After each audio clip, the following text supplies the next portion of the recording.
Hola, mi nombre es Jonathan Pérez. Bienvenidos, aunque usted no lo vea.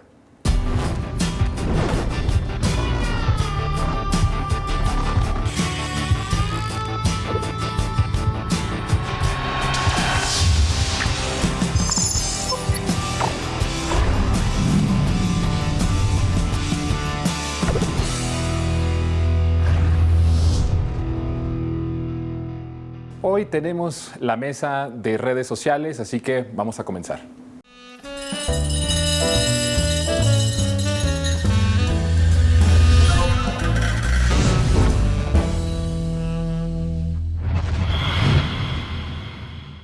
Ya estamos acá y este jueves tenemos una mesa de redes sociales y me da muchísimo gusto saludar a Mauricio Rodríguez desde Zoom. ¿Cómo estás, Mauricio? Bienvenido. ¿Qué tal, Jonathan? Gracias much la invitación, por darme la oportunidad en este espacio. Saludos a todos. También está con nosotros César Huerta. César, bienvenido. Hola, ¿qué tal? Muchas gracias por la invitación y muchos saludos a todos ahí en casa. Celsin Juárez. Hola. Celsin, además que es tu cumpleaños. Muchas gracias. Muchas felicidades. Muchas gracias. Es un gusto estar aquí otra vez. Y Manuel Pedrero. Manuel, ¿cómo estás? Jonathan, gracias, compañeros. Buen día. Aquí a la orden. Pues bueno, queremos empezar en esta mesa, que además hay que decir que es una mesa interesante porque estamos trayendo de las redes sociales y de las plataformas a la televisión, pero a la par este programa sale no solo en televisión, sino en las redes sociales. Entonces es una combinación ahí muy interesante y queremos empezar con un tema que ha estado en las redes sociales muy fuerte y que tiene que ver con esta narrativa de terrorismo. Lo hemos analizado de una forma muy, digamos, seria el lunes, pero hoy queremos comentarlo con nuestros amigas y amigos de las redes sociales, qué es lo que están pensando ellos sobre esto que se ha desatado el pasado fin de semana, la violencia. Y los voy a invitar a que veamos unos cortes, dos cortes, los primeros dos, y regresamos. La semana pasada se vivieron momentos pues de franco terror, diría yo, en Chihuahua, Jalisco, Baja California, Michoacán y Guanajuato. Es una especie de complot Sí. o bien de López Obrador para justificar la inclusión de la Guardia en la Sedena. La responsabilidad primera y fundamental es del gobierno federal y del presidente. Esto de los abrazos y no balazos es el escenario más catastrófico que hemos tenido en materia de seguridad. Si López Obrador, ¿qué tal lo bien que trata a los narcos? ¿Cómo se refiere a ellos? A nadie respeta en sus mañaneras, a nadie. Pero el señor Guzmán lo era, el señor Caro Quintero. No, abrazos, no balazos. Oye, ¿qué va a hacer contra los narcos? Los voy a acusar con su mamá. Fíjate. Oye, ¿los derechos humanos de las víctimas? No, los derechos humanos de los delincuentes. Esos también tienen derecho. ¿Cómo ves, Mauricio? Empezamos contigo sobre estas dos primeras joyas.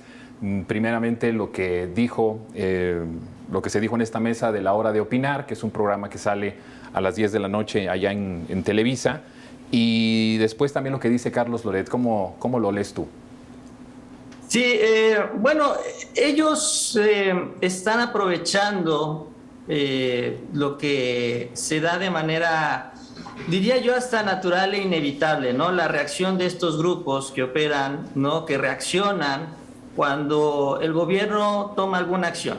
El presidente lo ha mencionado, él ha sido muy prudente en esta estrategia de seguridad, en el avanzar del gobierno, ¿no? Porque él sabe, con la experiencia que se tiene en el caso de Calderón, incluso él usa la expresión de patear el avispero, que fue lo que hizo Calderón durante su gobierno, sabe que estos grupos reaccionan. O sea, cuando tú detienes a un capo, cuando tienes a un líder, ¿qué es lo que sucede? Al interior del grupo se empiezan a pelear a ver quién es el líder, ¿no? Cuando tú detienes también a un líder, los otros grupos empiezan a tratar de imponerse porque saben que el grupo de enfrente está debilitado y esto genera reacciones. Y el mismo grupo que se vio afectado también, pues se lanza en contra del gobierno porque detuvieron a su líder. O sea, son muchos elementos. Es inevitable la reacción, por eso el presidente ha sido muy precavido en este avance. Sin embargo, también hay que decirlo, los pasos se están dando y conforme se avanza en este esquema de seguridad, pues se dan estas reacciones. ¿Qué es lo que estamos viendo? Ahora, aquí es donde se empatan, donde se acercan los intereses, por decirlo así, de estos cárteles y de estos grupos políticos. Incluso el presidente también señaló con mucho cuidado que él no tenía evidencia de que estuvieran trabajando de manera conjunta, es decir, que estas reacciones fueran operadas por los políticos, pero que sí se empatan. ¿Por qué? Porque estos grupos empiezan a reaccionar, empiezan a tratar de generar inestabilidad. Y estos medios y estos personajes, también sus voceros, empiezan a vender la idea de que México se está incendiando y empiezan a vender la idea de que estamos pasando al siguiente nivel. Porque el siguiente nivel de lo que actualmente vivimos con esta inseguridad, que es una realidad en el país, es el terrorismo, que es básicamente violencia, que sigue una agenda política que pues para muchos es injustificable, o sobre todo la parte ideológica, a eso me refiero, y entonces empiezan ellos con esta idea, y curiosamente ellos acusan que estos grupos están sembrando terror, y son ellos, o sea, son los propios periodistas que estamos viendo los que están dedicados a sembrar miedo. O sea, los terroristas acaban siendo ellos. Es decir, estamos hablando de un terrorismo mediático, César. ¿Cómo lo ves tú? Esto de que lo empezó con Ricardo Alemán, ¿no? De que era un complot, que el propio presidente estaba ordenando estos ataques para justificar lo que ellos llaman la militarización del país. Claro, hay un lado sincronizado de estos grandes conglomerados y con sus periodistas estrella que se lanzan con todo contra el presidente López Obrador y contra el gobierno de AMLO, pero callan en el caso de los gobiernos estatales. Escuchamos que hablaran, por ejemplo, de Enrique Alfaro y su papel en la seguridad en Jalisco. Escuchamos que hablaran de otros gobiernos, del de Guanajuato, que está ligado al PAN y a Diego Sinoé y a su fiscal del terror, que tiene muchos años allá. Creo que no hablan de eso porque su estrategia es unirse al golpeteo. Y pues también no hay que dejar de lado que estos grupos del narcotráfico no operan fuera de los círculos políticos. Al contrario, están ligados muchas veces. Y esto ya lo habíamos vivido, por ejemplo, en Jalisco. Los narcobloqueos sucedieron hace muchos años y era la misma estrategia del cártel Jalisco y eso provocó también cambios políticos. Habrá que ver si esta misma estrategia de esos grupos sigue el mismo guión de ahora, como dice Mauricio. ¿Qué tanto se están preparando para las elecciones venideras y quieren generar esta desestabilización del país? ¿Cómo ves, Celsin, la parte de lo que decía Loret de Mola, ¿no? Que la estrategia es el que vaya a acusar López Obrador a los capos de la droga con sus papás? O sea, eso no tiene ningún sentido, está sacado totalmente de contexto. Cuando el presidente habló sobre eso, no se estaba refiriendo a que esa era la política de seguridad. Sin embargo, son narrativas que se siguen, se profundizan y tienen mucho impacto porque en la radio pues prácticamente es una narrativa hegemónica, ¿no? No hay nadie que haga un contrapeso y entonces la gente que se sube al taxi o se sube al transporte, lo va escuchando y se empieza como a creer que en realidad el presidente cree que esa es la estrategia de seguridad. ¿Cómo ves esta distorsión en los medios de comunicación? A mí la verdad me parece un discurso sensacionalista, amarillista y me da mucha risa que sigan usando esta frase del presidente López Obrador de abrazos no balazos, ¿no? Pareciera que la entienden así literal, como si el presidente se pusiera a abrazar al violador, al asesino, o sea, a darle un abrazo, ¿no? Lo que no han entendido, o lo entienden, pero como bien dices, lo distorsionan, claro, lo sacan de contexto, es que justo el presidente está apostando por atender las causas, atacar las causas que producen la violencia, ¿no? No es que como tal abrace al delincuente, al criminal. Pero, bueno, pues esta narrativa la traen desde el inicio del sexenio. Lo malo de estos medios corporativos, de estos medios tradicionales, es que no hay ni una voz ahí que les diga, a ver, el Loret, ¿no? Alguien se le enfrenta y le diga, no estés desinformando, descontextualizando, las cosas no son así, ¿no? La gente se lo cree. y vemos un buen de memes y de chats que te mandan en donde justamente sacan de contexto estas palabras. Así es, ¿no? Entonces la verdad es que qué bueno que se abran estos espacios para que la gente pues sepa que no es literalmente el abrazo al delincuente, sino atender las causas, y yo espero que rinda frutos pronto, ¿no? Manuel, ¿cómo lo lees tú? Hay una trampa muy peligrosa en torno al tema y es meter la palabra terrorismo, porque es justamente la palabra clave en la cual la oposición va a querer jugar con este tema. Utilizar la terminología del terrorismo para calificar estos actos es una trampa para que eventualmente lleguen intereses ajenos a los de nuestro país, concretamente Estados Unidos. La intervención de Estados Unidos. Claro que sí, eso es lo que ha buscado Estados Unidos ya por lo menos desde los últimos 15 años, que se utilice la palabra terrorista para calificar a los cárteles de la droga, a los grupos organizados del crimen, pero principalmente a los cárteles. Fue una propuesta incluso del propio expresidente de los Estados Unidos, Trump, para que se llegase a plantear en el Congreso si catalogáramos a los cárteles de la droga como terroristas. ¿Por qué? Pues porque eso permite a los Estados Unidos evaluar la idea y plantear la idea de enviar tropas, fuerzas militares a nuestro país. Primero, la gran presencia dentro de la frontera, pero eventualmente hemos visto cómo Estados Unidos a lo largo de la historia, Libia es un ejemplo, ha enviado tropas militares allá con la misma excusa del tema del terrorismo, y Libia ahorita está destruida, no tiene ni el gran sustento económico de los grandes minerales que actualmente posee ese país. Creo que es una trampa, y si nos fijamos bien, también es una cosa que está promoviendo principalmente dos personajes. El primero, Alejandro Moreno Cárdenas, presidente del PRI, y el segundo, Marco Cortés, presidente del PAN. Jesús Zambrano es superfluo, o sea, realmente se va a acatar a lo que digan los otros dos. Además, no le gusta mucho que le recuerden que el dueño y el patrón de la alianza es Claudio X González y Gustavo de Hoyos Walter. Pero el tema está ahí. López Obrador sabe perfectamente bien que utilizar la palabra terrorismo sería un error para calificarlo.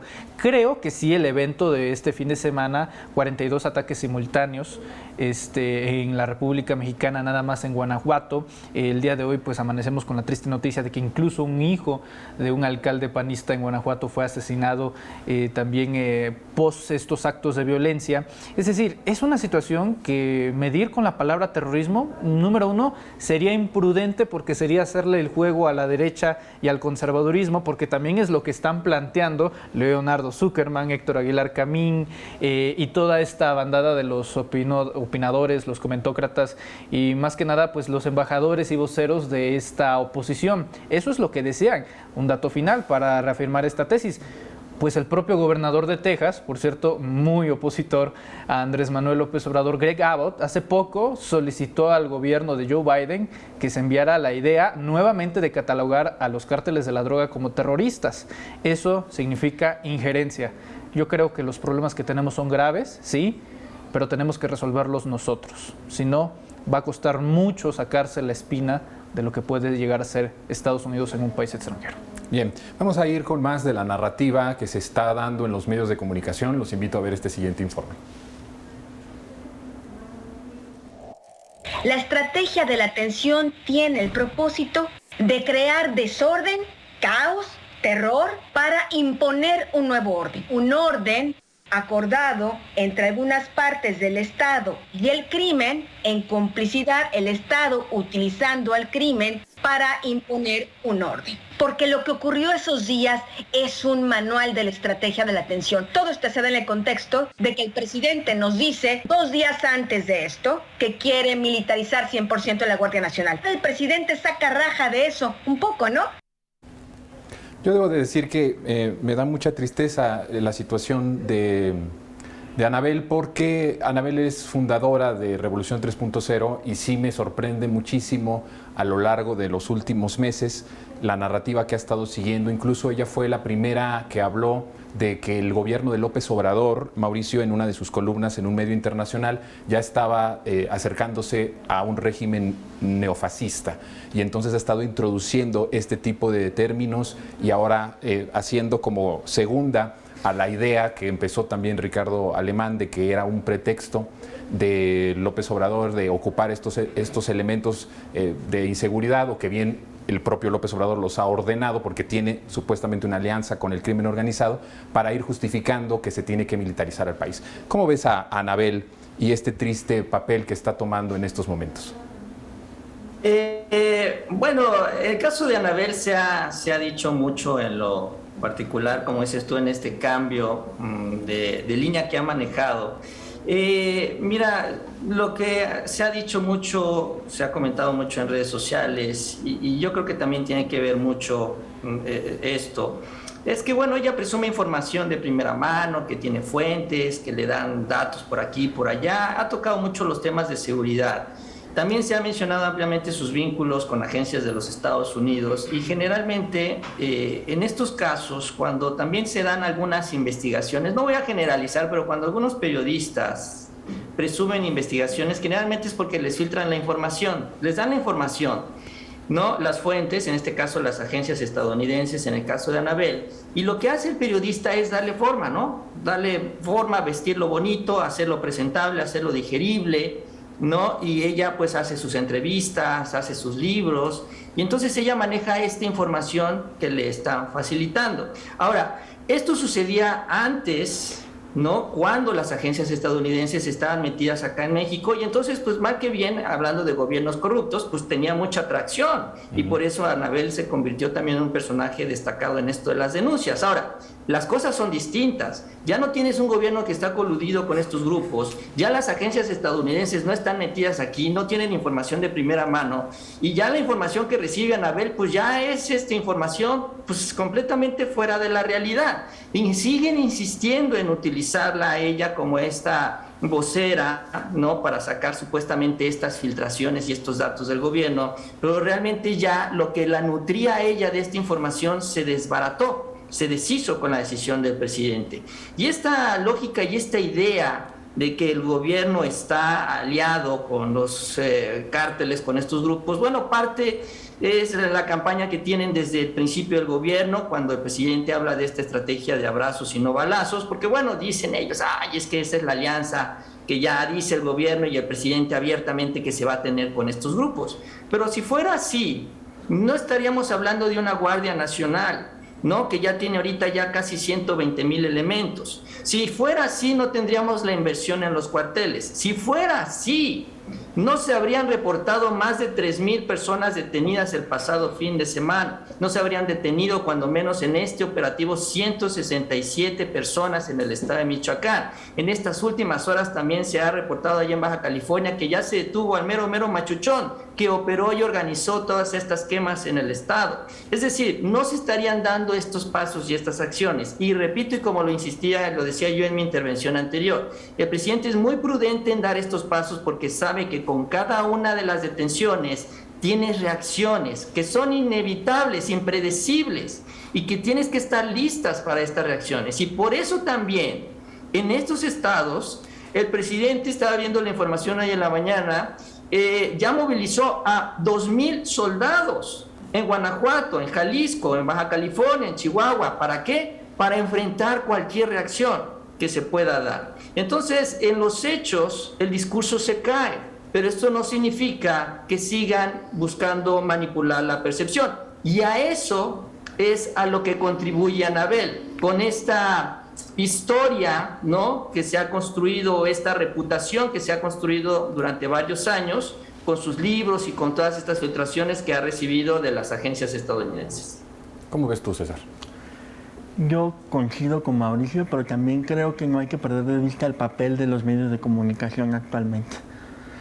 Anabel Hernández juega un papel muy relevante en el programa de Aristegui, de Carmen Aristegui, que a raíz de esta tensión y este conflicto que hubo con el presidente López Obrador, pues parece que eliminó cualquier tipo de huella o de rastro que lo ligara a él y a su movimiento. Recordemos que el movimiento de mucha gente López Obradorista fue la que reaccionó cada vez que Carmen Aristegui salió del aire, cada vez que Carmen Aristegui fue censurada por estos grandes medios de comunicación. que fueron sometidos por los anteriores gobiernos, era el López Obradorismo en una buena parte el que reaccionaba para que ella volviera a los medios de comunicación. Y justo ese regreso se da en Radio Centro con el presidente López Obrador y con la 4T en aquella conferencia de prensa en la que se hace este anuncio y hay como este clima de que pues va a darse otra vez la libertad de expresión, porque el caso de Aristegui era muy emblemático. Pero a raíz de que esa relación o ese vínculo, pues no necesariamente personal, pero sí de amistad o de coincidencias políticas que había, se rompe con estas críticas de López Obrador hacia Aristegui y con pues este papel que tuvo en lo de la Casa Gris. A raíz de esa explosión, pues obviamente buena parte de su equipo también reacciona ya en contra del López Obradorismo. Si ustedes se fijan, hay muchos elementos ahí desperdigados de esta mala leche del equipo de Aristegui Noticias en contra de los medios López Obradoristas o Pro 4T, de los opinadores Pro 4T, del propio López Obrador. Y esto, pues el caso de Anabel Hernández por este lado también es muy relevante para mostrar en realidad quién es ella, ¿no? Y por qué reacciona así, por qué usa ese poder que tiene de decir las cosas y por qué también pues con Aristegui lo hace para darle más voz, ¿no? Yo creo que es muy relevante ver todo el contexto para poder entender por qué esta reacción. Muy bien. A ver, Celsin, de hecho cuando le preguntan a Anabel Hernández, justo me parece que ahí con Aristegui, de cuál es la prueba que tendría para decir que López Obrador tiene una alianza con el crimen organizado, y dice que fue cuando saludó a la mamá del Chapo. Entonces me parece que es importante mencionar que una periodista que, como dice Mauricio, se había caracterizado por de alguna forma darle pues color a las notas o a las filtraciones que tenía, se convierte ahora en alguien que dice que esa es una prueba contundente de que hay una alianza con el crimen organizado. ¿Cómo ves? Sí, la verdad es que es muy triste, muy lamentable que este discurso que ahora maneja Anabel Hernández, Aristegui, la verdad es que yo las tenía como unas referentes del periodismo cuando estaba en la carrera y bueno, también han tergiversado mucho esta declaración, este saludo que hizo el presidente a la mamá del Chapo. Yo estuve en la mañanera donde se le cuestionó al presidente cuando la saludó a la señora. Y el presidente dijo, la señora no tiene la culpa y además yo todos los días saludo a delincuentes de cuello blanco. ¿No? Así. Todos nos quedamos como de... Entonces han estado usando también este discurso como que ahí está el pacto, ¿no? O sea, una señora adulta mayor, lo dijo el presidente, no tiene la culpa de que su hijo sea la persona quien es. De hecho, siempre el presidente se refiere a como Joaquín Guzmán lo era, ¿no? Nunca se ha referido a él como el Chapo. ¿No? Y también eso parece... Lo que decía Carlos Loret, ¿no? Ajá. Les dice don, casi don. Ajá, también eso, ¿no? O sea, es que lo que yo no sé qué quiere la oposición, qué busca, ¿no? Que el presidente se les lance así como Felipe Calderón en su momento y los voy a combatir y les voy a declarar la guerra. No. O sea, el presidente sabe con quién trata, no puede hablar así nada más por hablar, ¿no? O sea, estamos hablando de gente mala, de gente que en cuanto comienza a sentirse atacada empieza a tener rehenes, a agarrar a gente inocente, lo vimos apenas. Ahora este discurso que maneja Anabel de este pacto, pues yo ahí le pues preguntaría, y como lo dijo mi compañero César, ¿dónde están los gobernadores? ¿No? Son entidades panistas o que fueron panistas durante muchos años, ¿no? Ahí el papel del gobernador, ¿dónde está? ¿Quién no nos dice que igual y a lo mejor es, pues ahí tal vez sí un pacto, pero con los gobiernos estatales, ¿no? Claro. De hecho, circuló un video en donde en ese contexto justamente, no se sabe si es real el video o no es real, pero en este video se detienen unos del cártel a unos policías y los empiezan a interrogar para decir quiénes eran los mandos y como que los conocían, estaban identificados, lo cual podría sugerir, que no creo, Manuel, que lo dudemos ni tantito, que sigue habiendo policías municipales, gobiernos municipales e incluso estatales que tengan una convivencia con el crimen organizado. Pero ¿cómo ves esta narrativa? Te voy a suspender un poco, a interrumpir porque tenemos que ir a corte, pero iniciamos contigo con esto de Anabel Hernández y esta narrativa. Excelente. Sí, mira, para cerrar con lo de Anabel Hernández, yo no me imagino a ningún periodista de los Estados Unidos cuando Roosevelt era presidente decir o calificar a Roosevelt de comunista cuando saludó a Stalin por nada más porque le dio la mano. Bueno, es básicamente lo que está haciendo Anabel. Es irresponsable e imprudente, me parece. Yo creo que tanto Anabel como Carmen no se les puede regatear lo que en algún momento fue un aporte a la sociedad en los medios de comunicación, exhibir los nexos criminales en el caso de Anabel Hernández, de los cárteles de la droga en el sexenio de Felipe Calderón, en el caso de Carmen Aristegui, pues la corrupción en torno a empresas privadas con el presidente Enrique Peña Nieto. Eso no se les va a regatear nunca. Yo creo que también es un despropósito. Lo que se le regatea, se le critica y el día de hoy se paga con falta de credibilidad. Ese es el tema de la necesidad urgente de las primicias. Y esto pasa siempre. Ahorita seguimos porque ahora sí tenemos que ir a pausa. Regresamos con Manuel Pedrero para que termine esta intervención.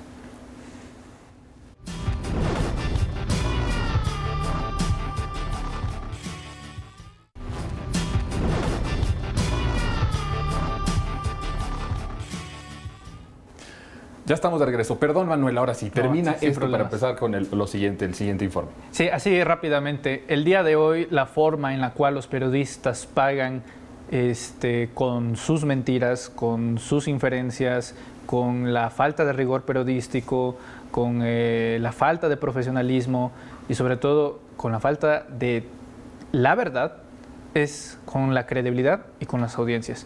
Esa es también la razón de una actitud tan exacerbada en contra del periodismo insurgente de las redes sociales.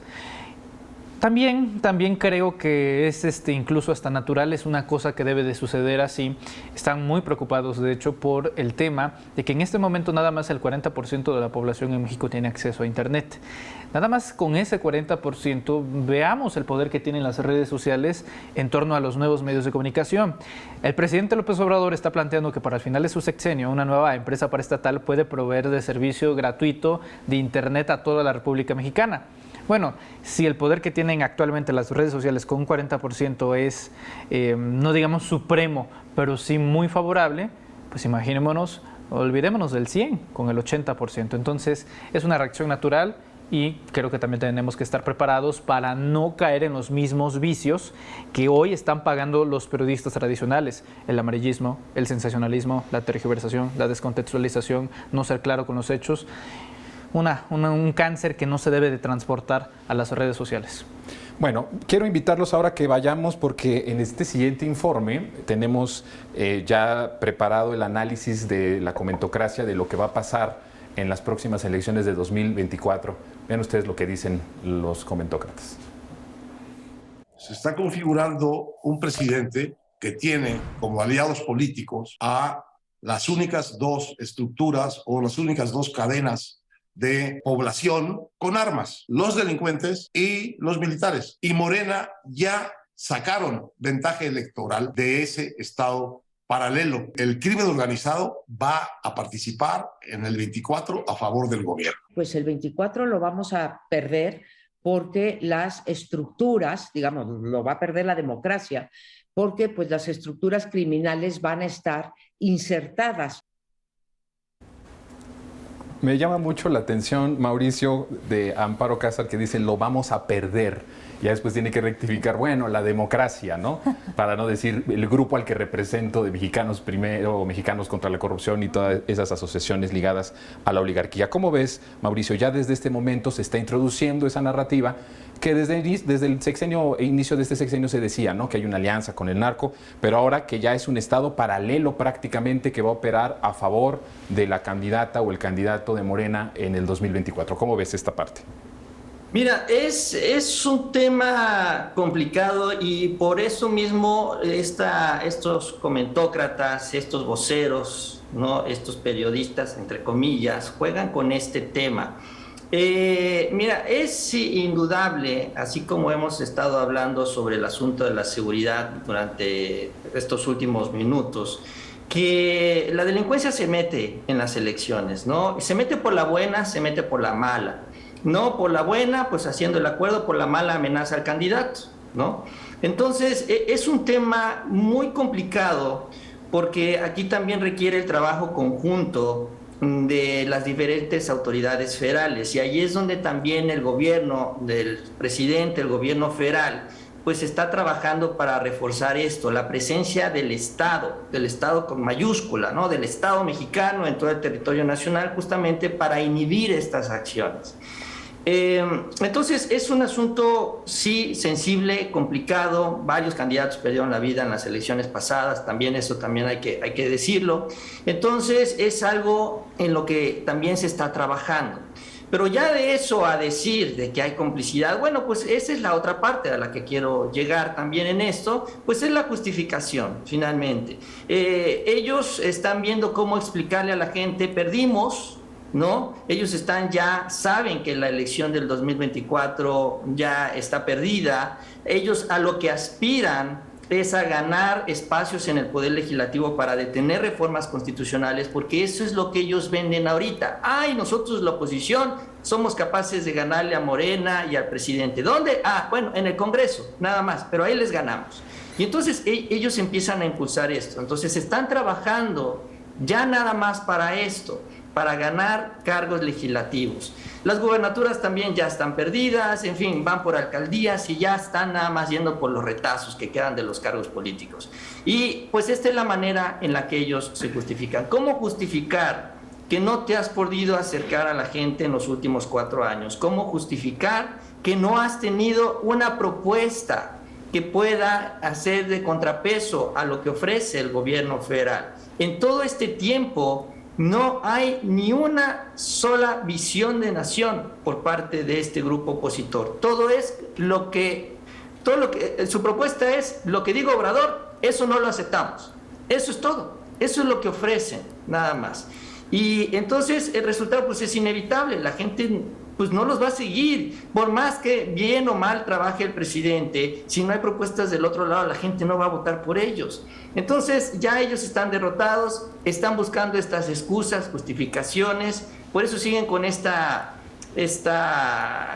línea, pero pues así como pues no tienen el apoyo popular, pues también la gente no les cree, porque todos nosotros, mexicanos, cada uno de nosotros, vive la realidad del país, no nos las tienen que contar.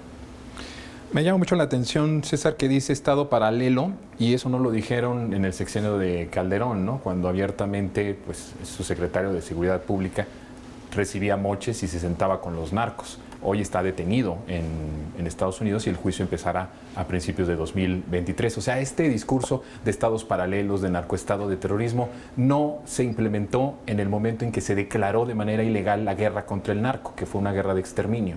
Ni tampoco lo dijeron cuando se profundizó con Peña Nieto. Pero ahora que hay una estrategia distinta, que tiene otros elementos, que no solamente es matar, matar, matar y causar terror, porque sí, las fuerzas del Estado podrían causar terror. Lo vimos en el sexenio Calderón, lo vimos con Peña Nieto. Y no solo terror, masacres, persecuciones, ejecuciones extrajudiciales. Pero este discurso no cabía en esos sexenios. En este que se está cambiando no solo la narrativa, sino la acción, sí se está implementando esto y ahora ya nos adelantan que en 2024 pues prácticamente va a ser una elección ilegítima porque el narco va a ser el que decida. Claro, ahora quieren cargarle todo el peso del narco a López Obrador cuando realmente este fenómeno, como dices, comenzó con Felipe Calderón, pero en esa época no nos olvidemos que ellos no eran los que iban a marchar en las multitudinarias marchas donde se exigía fuertemente el no más sangre. Ellos estaban en contra de esas propuestas, en contra de quienes iban a marchar ahí, pero estaban a favor de la Iniciativa México. Esa iniciativa donde los llevaron a todos a callarse sobre lo que pasaba en la guerra del narcotráfico, en los peores momentos de la guerra, en la guerra más cruenta, donde algunos medios habían estado pues publicando todo lo que no se nos olvide, todo lo que pasaba con los encapuchados, las personas que amanecían abajo de los puentes, sí, colgados, con toda este narcoterror y esta estrategia de decir quién manda en algunos lugares de México. Ahí, cuando todo eso estaba sucediendo, lo que hicieron los medios y los opinadores fue callarse, y los callaron como siempre a punta de billetazos, con esos grandes acuerdos donde los sentaron a los dueños, comenzando por los dueños, para que pusieran un fin a todas las noticias relacionadas a este asunto. Pero ahora, como está López Obrador, como López Obrador les ha quitado todos esos negocios al amparo del poder, como ya no se dan esos jugosos contratos, que aún con lo que les da, no les llena, quieren más y más y más, ahora sí se dan rienda suelta, ¿no? No hay nadie que los calle, y al contrario, como dices, esto pasa mucho más con opinadores como María Amparo Casar, con estos grupos ligados a Mexicanos contra la Corrupción, que ahora se sienten los mártires de la libertad de expresión y los que pueden hacer y deshacer, pero en el pasado pues callaban, ¿no? Con todos sus negocios, con Kimberly Clark haciendo business en Conacyt y con todos ellos, con esa mafia del poder, porque aunque a López Obrador lo ha ido bajándole al tono en ese discurso, la mafia del poder sigue ahí, que no se nos olvide. Que sí, sigue ahí, sin duda alguna. Sí, claro, Celsin, es claro que estos grupos de interés y estos grupos de poder están cambiando ahora la narrativa para justamente justificar. Lo que decía César no solo fue un pacto de censura, sino fue un pacto criminal, porque además también se beneficiaban de esa guerra. La guerra del narco, que yo le llamo la guerra de exterminio, les benefició en mucho dinero, porque había desplegados tremendos en el tiempo de Felipe Calderón, y la gente se le olvida que salían en las primeras planas o en las contraportadas de los periódicos, y eso costaba mucho dinero para decir, ya detuvimos a tal capo, o ya detuvimos a tal delincuente, como si eso significara por automático que iba a llegar la paz o iba a llegar la pacificación, lo cual no fue cierto. Sí, los medios han sido cómplices, ¿no? de esta guerra contra el narcotráfico que desató Felipe Calderón. Por supuesto, ahorita están enojadísimos porque ya no se les da el dinero que antes se les daba, ¿no? El famoso chayote. Antes ellos también ayudaban a maquillar las cifras, apenas también lo mencionó el presidente y en este informe de seguridad que dieron recientemente, ayudaban a maquillar cifras. O sea, realmente, si así nosotros nos sorprendemos de todos los muertos, de todos los desaparecidos que hubo en el sexenio de Felipe Calderón, pues yo creo que no se acerca ni tantito a lo que realmente, las cifras verdaderas. A mí me da, quiero retomar el tuit de Claudio X González, que me da mucha risa, que citó a Fernando Belauzarán, donde él decía que iban a perder la plaza del Estado de México, ¿no? Que hay que unirnos todos para no perder la plaza. Al puro estilo del narco, ¿no? O sea, dices, no inventes, o sea, solitos ellos, mira, o sea, se exhiben tal cual son, ¿no? Que hasta dijo el presidente en la mañanera, vean cómo ven a un Estado, ¿no? Como la plaza. O sea, los que son cómplices, los que han también callado, pues son los medios, son todos estos que acabamos de escuchar, que de verdad, ya no sé si reír, enojarme, me parece una grosería lo cínico que pueden ser. Sí, a veces sí te dan mucho enojo, otras veces te dan mucha risa, Pues pero ya son sentimientos encontrados, Manuel. ¿Qué piensas? Pura gente del señor Alito, nada más le faltó poner en el tuit a Belauzarán. Sí, mira, es el gran negocio de los medios de comunicación estar vinculados de alguna manera con el poder, ya sea de forma indirecta o directa.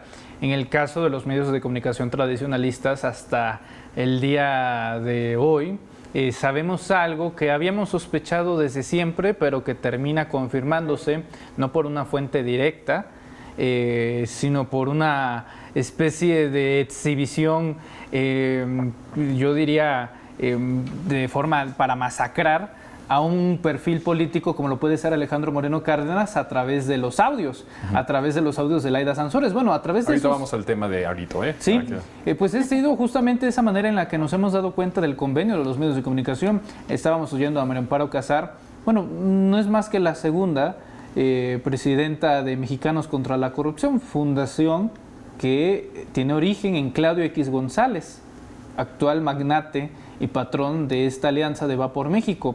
¿Qué poder de imparcialidad o una autoridad moral puede tener Mario Amparo Casar cuando lidera justamente una organización que está vinculado al principal opositor de este país, que es Claudio X González? Pero es que ya además ni opositor, porque eso no es opositor, es al principal golpista y posible financiador, incluso con nexos extranjeros para poder sembrar mentiras y golpetear al presidente. O sea, no veríamos nada de malo que fueran opositores. Es que en un país tenemos que tener oposición. Claro. Es lo más natural en las democracias, pero esto no se asemeja a nada que tenga que ver con oposición, ¿no? Ni Claudio X González, ni los intereses económicos que representa. Quiero ir rápido, a ver si nos da tiempo. Son dos temas. Ojalá y podamos tener análisis rápidos. Mauricio, empiezo contigo sobre el último audio que decía Manuel de Alito, que no podemos dejar de mencionarlo, evidentemente, sobre esta alianza con Radio Fórmula y de cómo lo que hemos dicho desde mucho tiempo, ¿no? Que los medios tradicionales así se manejan. Esto del martes del Jaguar, que es una maravilla, pues nos pone con pruebas contundentes, porque son voces de las personas y de los protagonistas, nos hacen ver de forma muy contundente que tenemos justamente cómo funcionaba la política, los empresarios y los medios de comunicación, cuál era su relación con el poder político. Entonces creo que es maravilloso lo que hemos estado viendo en los últimos días. ¿Cómo ves, Mauricio, esto que salpica ya a Dóriga y que nos habla de cómo se realizan las entrevistas a modo del poder político? No, ¿cómo funcionaba, Jonathan? ¿Cómo funciona? Porque eso sigue funcionando ahorita, en estos momentos. Sí, todo esto que lo vemos nosotros, ahora lo hemos visto durante tantos años, ahora nos enteramos cómo se hace, o sea, cómo se platica, cómo se alcanzan los acuerdos. Lo que nos llama la atención a nosotros los mexicanos es finalmente ver debajo de la mesa todo lo que hicieron, ¿no? Cómo se hicieron, cómo se hizo durante tantos años. Fíjate que también hay algo, porque nos centramos mucho en Alito, en el caso del audio de Alito, pero lo interesante también es que en este audio aparece embarrado el propio Samuel García, porque si ustedes ven y escuchan el audio, incluso se ve que eso se lo señala Alito a Jaime Azcárraga. Le dice, oye, es que algo traen con Samuel, dando a entender que López Dóriga ya había amarrado con Samuel García y que la línea que había marcado Samuel García era que le tirara a Clara Luz. Y Adrián de la Garza, que también estaba en esta conversación, le decía, bueno, pues es que yo no le quiero tirar a Clara Luz, yo le quiero tirar a Samuel García, ¿no? Ese es el señalamiento que le hacen ahí a Jaime. Jaime estaba viendo cómo combinar los dos intereses, porque pues ya estaba amarrando, entiendo yo, con Samuel, quería amarrar con el PRI. Ellos cobran por todos lados, ¿eh? Claro. Ellos si cobran con uno, no dejan de cobrar con el otro. Entonces, eso también para mí es algo que se obtiene del audio, en donde no solo pues vemos ya tras bambalinas cómo se apea y trabaja todo esto, cómo se ponen de acuerdo, sino también pues cómo se van interconectando estos medios con todos los políticos que están dispuestos a soltar una lana para tener estas entrevistas a modo. ¿Cómo lo viste tú, César? Hay un punto muy importante, como bien dice Mauricio, de Alito. A diferencia de los otros audios, Alito hoy se le escucha como, pues casi no se le escucha. Ahora el audio, el que verdaderamente exhibe es a López Dóriga, a Jaime Azcárraga. Bueno, la voz del directivo. A Adrián de la Garza, pero Alito yo siento que no es tan ingenuo en esa parte. Estaba muy callado porque, como dice Mauricio, no no terminaba de creerle a Jaime Azcárraga, ¿sabes? No, había un dejo ahí como de este negocio no está funcionando porque les voy a pasar ahí la lana, pero estoy jugando con el otro gallo, le voy a ayudar al otro gallo y no a mi gallo, ¿no? Yo siento que también va por ahí el tema. Y pues la reacción de López Dóriga es épica, ¿no? Ahora sí que critican a López Obrador por la canción de Chicoche y ahora él la usa para tratar de responder, pero no tuvo palabras, no hubo un tuit, no hubo una forma de desmentirse. Todavía en el otro audio trató ahí de desbandarse, ¿no? Y de hacerse el indignado y de vender la idea de que él no hizo nada, ¿no? De que era un santo, porque hubo ahí algo en la línea, en la frase de Alito que medio lo salvó, ¿no? Pero ahora ya no pudo hacer nada porque pues él sabe su papel en Radio Fórmula, y el hecho ya de que a un dueño del medio lo agarren con las manos en la masa, como en este caso. Si ustedes escucharon Radio Fórmula ayer, a Chumel, a Ciro, a toda su barra de opinión, a Azucena, no dijeron nada, ¿eh? No hubo ni una nota en el portal sobre esto, que es noticia nacional.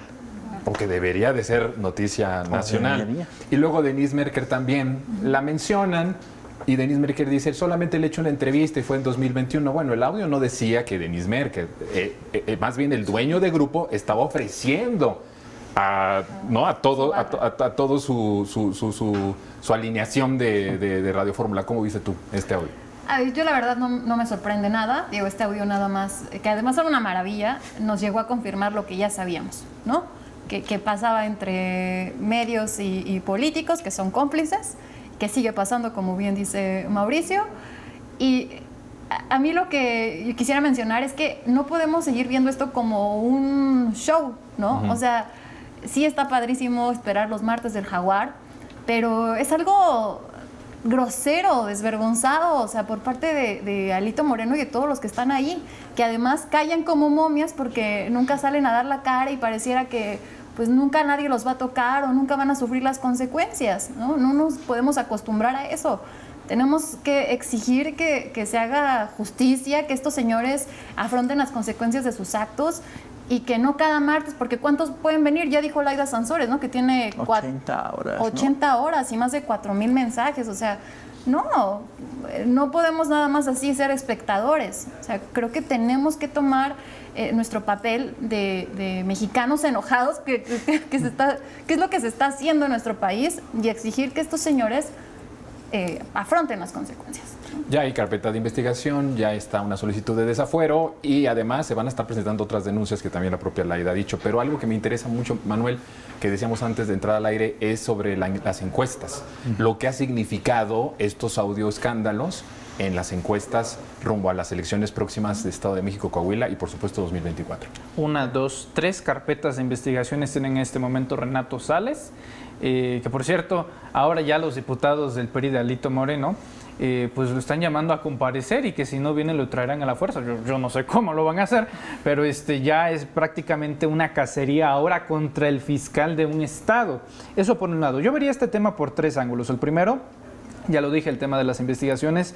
La última me parece la más grave, en torno a lo que Laida Sansores calificó como un diputado A y una diputada C en torno a un tema de menores de edad. No voy a ahondar más en ello. El simple hecho del caso ya es pues, sumamente preocupante.